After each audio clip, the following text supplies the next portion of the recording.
கோவிலுக்கெல்லாம் போயிட்டு வந்துட்டு வழக்கம் போல் சமையல் வேலை வந்து ஸ்டார்ட் பண்ணியாச்சு. தேவேஷ்க்கு வந்து பார்த்தீங்கன்னா இன்றைக்கி தான் ஸ்கூல் லாஸ்ட் எக்ஸாம்.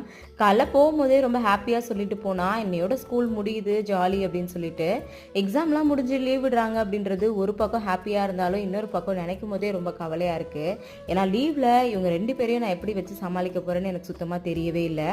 போன வருஷம்லாம் ஸ்ரதன் வந்து பார்த்திங்கன்னா ரொம்ப குட்டி பையனாக இருந்தான். எனக்கு தேவேஷ் மட்டும் அப்படின்றதுனால மேனேஜ் பண்ணுறது ஒன்றும் பெருசாக தெரியல. ஆனால் இப்போ ஸ்ரதன் பண்ணுற சேட்டையெல்லாம் பார்க்கும்போது இவங்க 2 பேரையும் நான் எப்படி வச்சு சமாளிக்க போகிறேன்னு எனக்கு 2 நாளாக அதே யோசனையாகவே இருக்குது. ஏன்னா 2 பேரும் இப்போல்லாம் வந்து பார்த்திங்கன்னா அடிக்கடி விளையாடுறன்ற பேரில் கீழே கீழே விழுந்துடுறாங்க சண்டை போட்டுக்கிட்டு.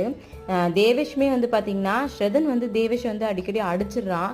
இதெல்லாம் பார்க்கும்போது இவனுங்களை எப்படி நான் சமாதானப்படுத்தி எப்படி இந்த லீவை கொண்டு போக போகிறேன்னு தெரியல. நீங்களும் என்ன மாதிரி யாராவது ஃபீல் பண்ணுறீங்க அப்படின்னா மறக்காமல் கமெண்ட்டில் வந்து சொல்லுங்கள். இவங்களை எப்படி சமாளிக்கிறதுன்னு ஏதாவது டிப்ஸ் இருந்தால் அப்படியே கமெண்ட்டில் சொல்லிவிடுங்க. தேங்க்யூ.